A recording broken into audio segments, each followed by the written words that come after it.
바울은 다메섹 도상에서 예수님을 만나기 전 교회를 심히 박해하여 멸했던 자였습니다. 바울은 한때 복음의 원수였습니다. 그는 광적인 골수 유대 교인이었습니다. 그는 자신에 대해 이렇게 말했습니다. 내가 내 동족 중 여러 연갑자보다 유대교를 지나치게 믿어 내 조상의 전통에 대하여 더욱 열심히 있었으나 열심은 열정을 말합니다. 열정보다 중요한 자산은 없습니다. 열정은 강력한 마음의 에너지입니다.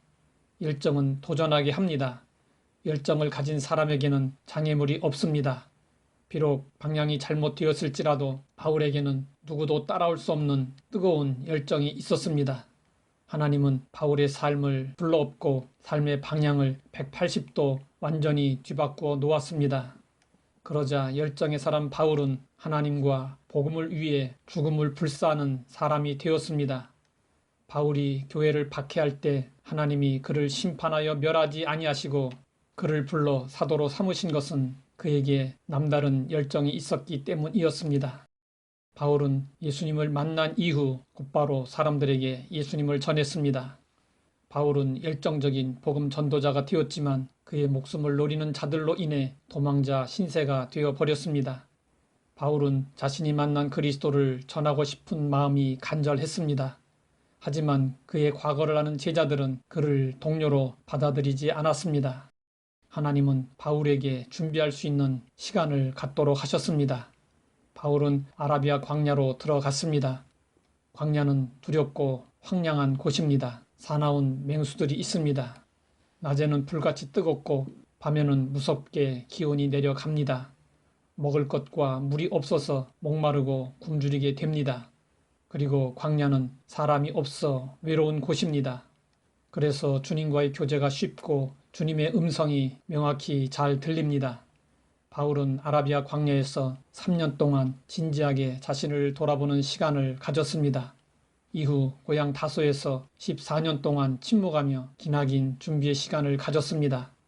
율법주의자였던 바울은 그리스도와의 깊은 영적 교제를 통해 자신의 신앙과 신학을 재정립했습니다. 마침내 바울은 바나바의 부름을 받고 안디옥 교회에 파송을 받아 본격적으로 복음을 전하며 당당히 사도로서 자리매김을 했습니다. 한 번의 구원 체험으로 모든 것이 완성되는 것이 아닙니다. 기나긴 성화의 과정이 필요합니다.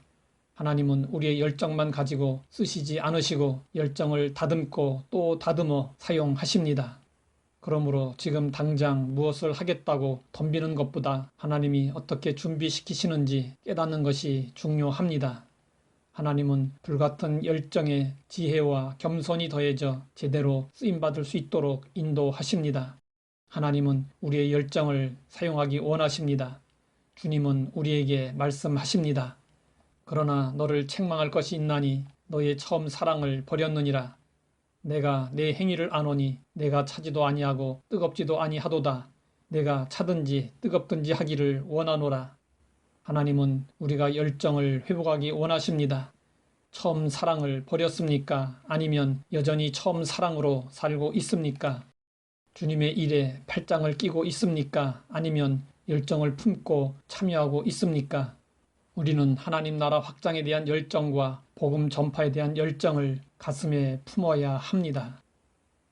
하나님 아버지, 우리의 열정을 다듬어 쓰심을 알게 하시니 감사합니다. 하나님 나라를 위한 열정을 품게 하시고 잘 준비되어 쓰임받게 하옵소서. 예수님의 이름으로 기도드립니다.